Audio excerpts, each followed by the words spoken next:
जय हिंद प्यारे साथियों, स्वागत करते हैं आपके अपने YouTube चैनल AR टीच में।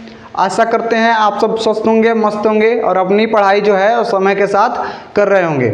हम इस चैनल पे क्या पढ़ते हैं, फिजिक्स और केमिस्ट्री पढ़ते हैं क्लास 12 के लिए।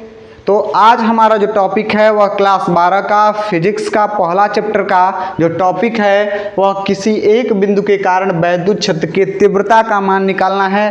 अर्थात ये किसका मान निकालना है, ई का मान जो है निकाल के इसमें हमको दिखाना है। और इससे पहले अगर आप यह नहीं जानते हैं कि वैद्युत क्षेत्र की तीव्रता क्या है, तो पीछे इससे पहले एक वीडियो अपलोड किया गया है वैद्युत क्षेत्र की तीव्रता, और उसको आप जाके देखिए और इसका फार्मूला क्या होता है, तब आपको यहाँ पे समझ में आएगा। इससे पहले इस चैप्टर में 3 से 4 वीडियो अपलोड कर दिया गया है, उसको आप आसानी से जाके देख सकते हैं। और यहाँ पे आज हमें पढ़ना है किसी एक बिंदु के कारण वैद्युत क्षेत्र की तीव्रता। ठीक है, तो बिना किसी देरी के शुरू करते हैं कि क्या होता है, आखिर इसका हम डेरिवेशन आसान तरीके से कैसे करेंगे। और अगर इसको स्टार्ट करने से पहले हमारा आपसे आग्रह है कि अगर आप चैनल पे नए हैं तो चैनल को सब्सक्राइब कर लीजिए, लाइक कर दीजिए और ज़्यादा से ज़्यादा अपने दोस्तों के साथ शेयर कर दीजिए, जिससे वो भी इस टॉपिक से अच्छे से पढ़ लिख सकें। ठीक है, अब हम स्टार्ट करते हैं कि यह क्या होता है। देखिए, किसी भी डेरिवेशन को करने से पहले आपको यह ध्यान में होना चाहिए कि उसका फिगर क्या है। अगर आप उसका फिगर बना लेते हैं, फिगर समझ लेते हैं, तो उसका डेरिवेशन करने में आपको किसी भी प्रकार की कोई दिक्कत नहीं होगी। ध्यान से फिगर को देखते रहिएगा, फिगर समझिएगा और उसके बाद से डेरिवेशन को देखिएगा। चलिए, कहा है कि किसी एक बिंदु के कारण, अर्थात हम एक बिंदु ले लेते हैं जिसको हम कह देंगे कि प्लस क्यू आवेश है। ध्यान से समझिएगा, प्लस क्यू आवेश के कारण कि विद्युत क्षेत्र की तीव्रता। अब हमने विद्युत क्षेत्र की तीव्रता में बताया था कि इसको निकालने के लिए एक हम परीक्षण आवेश लेते हैं, अलग से एक चार्ज मान लेते हैं। तो यहाँ पे हम इससे r दूरी पर, कितनी दूरी पर, r दूरी पर एक बिंदु मान लेते हैं Q0, और जिसको हम कहते हैं परीक्षण आवेश। क्या बोलते हैं, परीक्षण आवेश। और यहीं पर इसको हम कह देते हैं बिंदु, इसको A बोल देते हैं और इसको बिंदु P कह देते हैं। और इसी P बिंदु पर वैद्युत क्षेत्र की तीव्रता का मान निकालना है। इसी बिंदु पर वैद्युत क्षेत्र की तीव्रता का मान निकालना है। ध्यान से समझेंगे। और ये भी प्लस क्यू नॉट आवेश है, दोनों प्लस क्यू नॉट आवेश है। ये भी प्लस क्यू आवेश और ये भी प्लस क्यू नॉट आवेश है। मैं फिर बता रहा हूं कि कहा है कि किसी एक बिंदु के कारण वैद्युत क्षेत्र की तीव्रता का मान बताना है। किसी एक बिंदु के कारण वैद्युत क्षेत्र की तीव्रता का मान बताना है। अर्थात यह प्लस क्यू आवेश के कारण किसी अन्य बिंदु पर, और इसको हम निकालेंगे कैसे, तो हमने बताया था कि एक परीक्षण आवेश चार्ज, इसको हम टेस्ट चार्ज बोलते हैं, और इसको रख के हम चेक करते हैं। यह हम अपने पास से एक प्लस क्यू आवेश वहाँ पे रख के और मापते हैं कि इसमें कितना वैद्युत क्षेत्र की तीव्रता का मान क्या है। यह पीछे की वीडियो में सारा डिटेल में आपको बताया जा चुका है। चलिए, अब ध्यान से देखेंगे तो यह भी प्लस क्यू है और ये भी प्लस क्यू है। तो समान प्रकार का आवेश एक दूसरे को प्रतिकर्षित करता है। अर्थात अगर ये भी प्लस क्यू है और ये भी प्लस क्यू है, तो यह बाहर की तरफ इसका बल लगेगा। अर्थात एक दूसरे को क्या करेंगे, प्रतिकर्षित करेंगे। और वही विपरीत रहता, माइनस माइनस रहता, माइनस क्यू और ये प्लस क्यू विपरीत रहता, तो यह एक दूसरे को क्या करते, आकर्षित करते।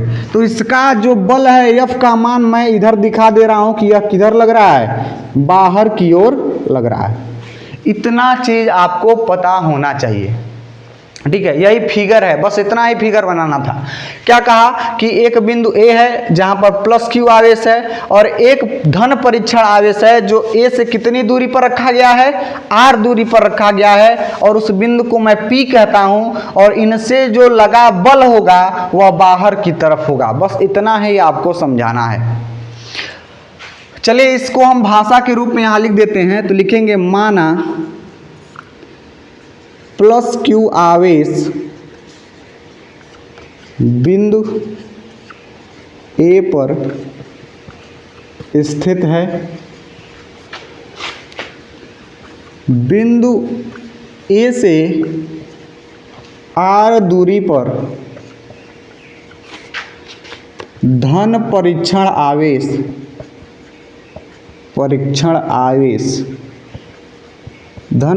आवेश कोष्ठक में प्लस क्यू नॉट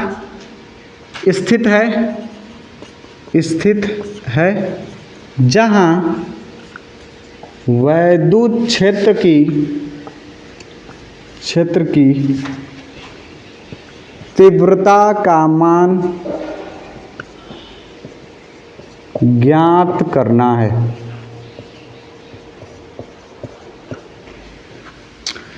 चूंकि दोनों आवेश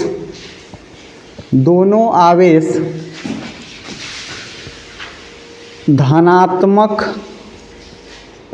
होने के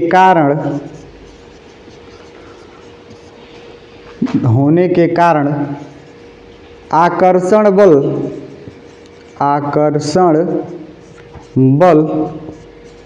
बाहर की ओर लगता है। अतः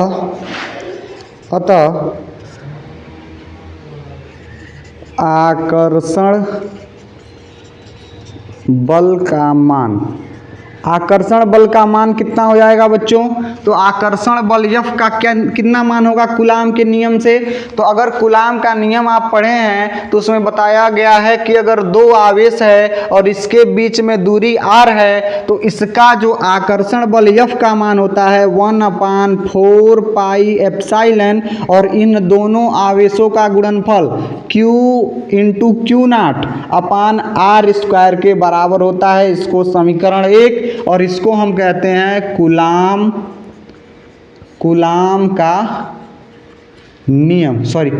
के नियम से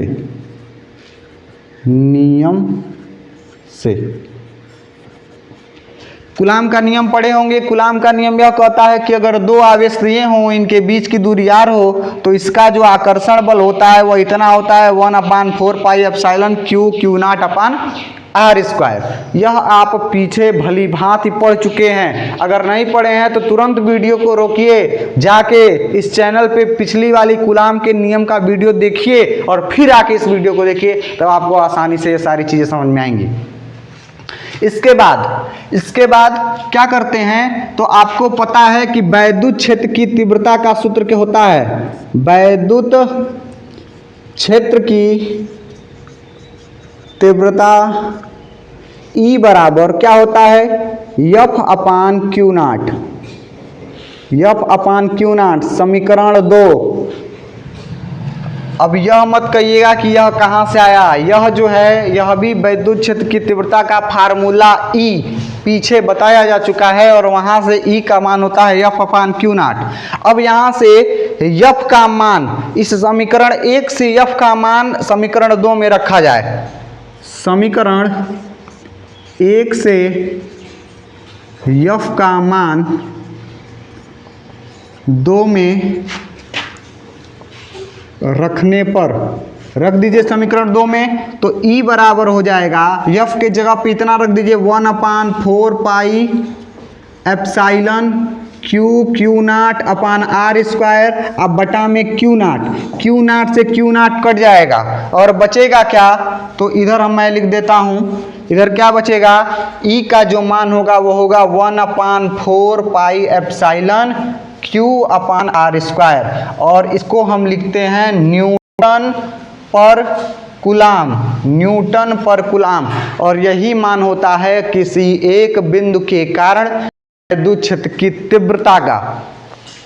फिर से एक बार बता देते हैं, तो हमने यह चित्र बनाया, उसके बाद से इनके बीच में कूलाम के नियम से F का मान निकालते हैं और फिर वह वैद्युत क्षेत्र की तीव्रता वाले फार्मूले में रख देते हैं, और वहाँ से क्यू नॉट कट जाएगा और बचेगा क्या? E बराबर 1/4 pi epsilon Q upon R square newton प्रति कूलाम। अगर एक प्रश्न बन जाए कि इसको हम परावैद्युत